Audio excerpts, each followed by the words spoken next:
and welcome to the Renaissance English History Podcast. I'm your host, Heather Tusco. Since it's February, which is the month of Valentine's Day, when thoughts turn to romance and love, I thought it would be appropriate to do an episode on love and marriage. I know I had said I would do something on the Tudor colleges, and I'm still working on that, so you'll just have to stay tuned.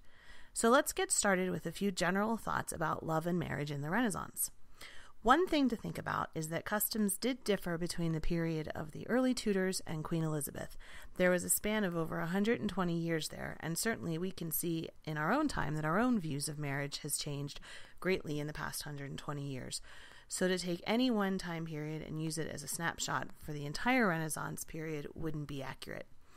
It's also really fascinating to look a little bit before the Renaissance to see where some of the customs from the 16th century came from. Interestingly, in the medieval period, in addition to legally binding marriage, concubinage was also socially recognized and legally binding and had rights similar to marriage.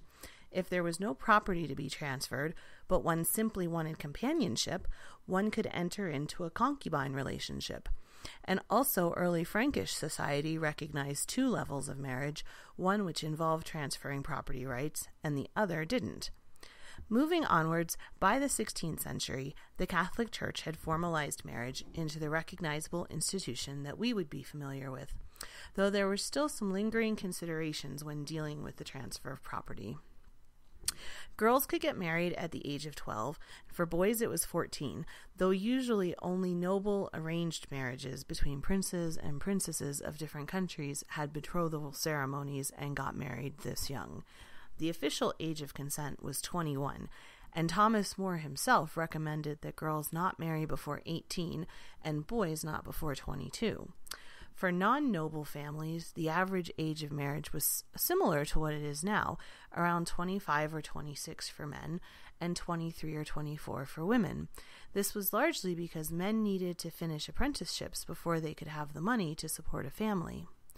Noble families would arrange marriages earlier since marriages were also strategic alliances, and the primary purpose was to transfer landholdings.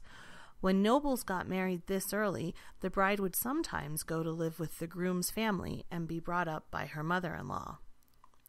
It was generally considered foolish to marry for love, though certainly love could occur in marriage, but getting married for love really wasn't done.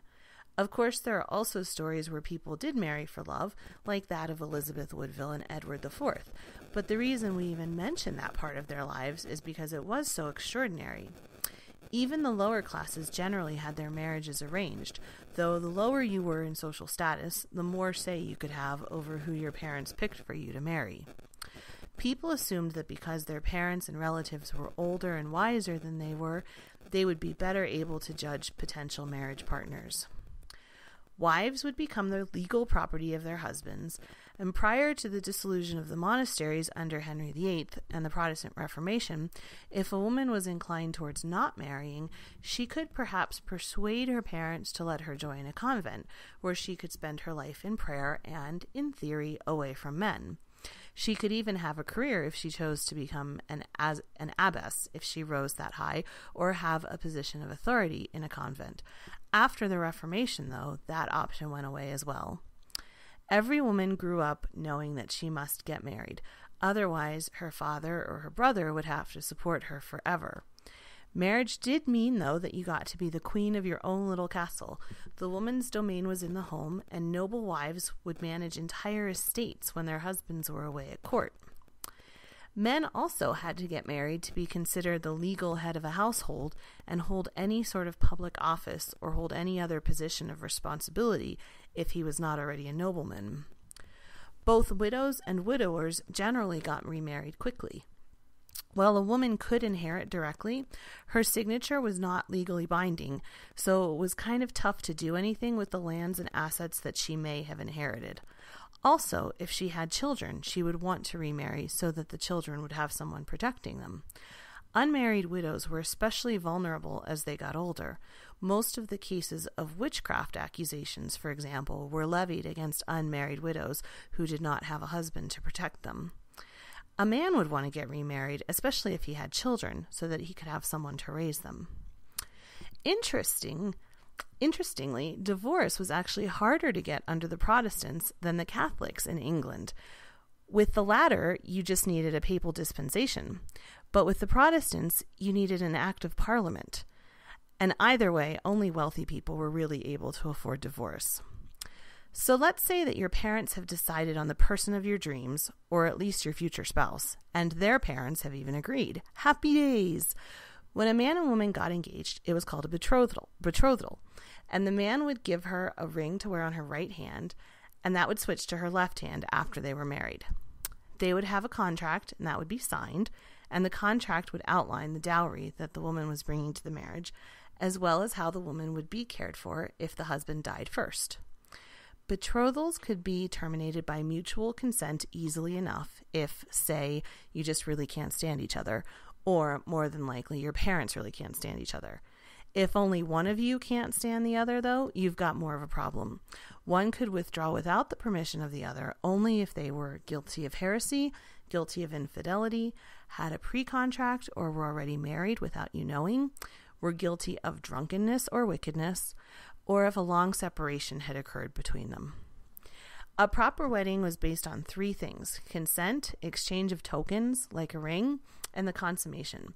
The marriage can only be annulled if it was not consummated. The actual wedding ceremony was religious in nature. You didn't have a registry office or justices of the peace performing ceremonies. The first stage was the crying of the banns, in which the couple would announce their intention to marry, and it had to be announced 3 times on consecutive Sundays in church or holy days, and this allowed any objections to be raised or pre-contracts to be discovered. A marriage that wasn't announced like this wasn't considered legal. If a couple didn't have the several weeks to go through the bureaucracy of crying the banns, you could get a marriage bond, which acted as a contract and was accompanied with a statement that there was no pre-contract. This would require only 1 reading of the banns, and that was actually what Shakespeare needed to marry Anne Hathaway, since she was pregnant and he was under the age of consent. The custom of wearing a white dress didn't start until much later, so a bride would just wear her best dress, or a new dress if she had the money, and would be attended by her family and close friends. A bride would process from her home to the church, generally accompanied by musicians, and then there would be the solemn ceremony in the church. After that, there would be a feast at one of the family's homes. The bride would carry her garland until after the ceremony, at which point she would wear it on her head. And the bride's father would pay for the wedding and also for favors for everyone. One bride's father in 1559 paid for new gloves for all the guests, for example. There was a lot of thinking and talking and writing about marriage during the Renaissance. One of the main forces behind the Protestant Reformation was the myth of the celibate monk, and there was a great debate about whether clergy should be allowed to marry or not. As printing got more popular in England, advice books came out about marriage and family life. One, of Domestical Duties by William Gouge, a Puritan minister in 1622, outlined the specific duties of husbands and wives to each other.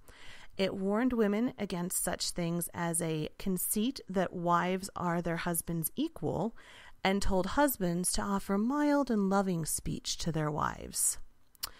During the Reformation, there was also a lot of questioning about whether the church should even be involved in performing marriages. Martin Luther argued that marriage was a worldly business and clergy ought not to meddle in them, though he did say that the church should bless those who married, and he even wrote a basic marriage rite in 1529. But he also wrote that the regulation of marriage was for the civil authority rather than the church. Similarly, the Catholic Church did a lot of soul-searching on marriage, and in 1563 they issued a decree in the Council of Trent which codified what a legitimate marriage was. For a marriage to be recognized by the church, the partners must each give their consent, and the priest must say something like, "I join you together in marriage," which ratified the marriage, and then everyone could live happily ever after. So that, which is Marriage and Family in the Middle Ages by Francis Geese. I will put a link up on the blog. You can also visit the blog to send me comments, story ideas, or other general thoughts. The address is http://englandcast.com, or you can also find me on Facebook at facebook.com/englandcast. Thank you so much for listening, And I'll be back next time with that long-promised history of some of the famous colleges and universities that were founded by the Tudors. Thank you so much for listening. Blow, northern wind, a scentful may be sweating. Blow, northern wind, blow, blow, blow. Ich hatte bord in Bauerbricht, dat soll semlis und Sicht. Menschful meiden of nicht, feren freit von in all this wolfliche one, born of blood and of bone, never yet in Usten on, love some air in London.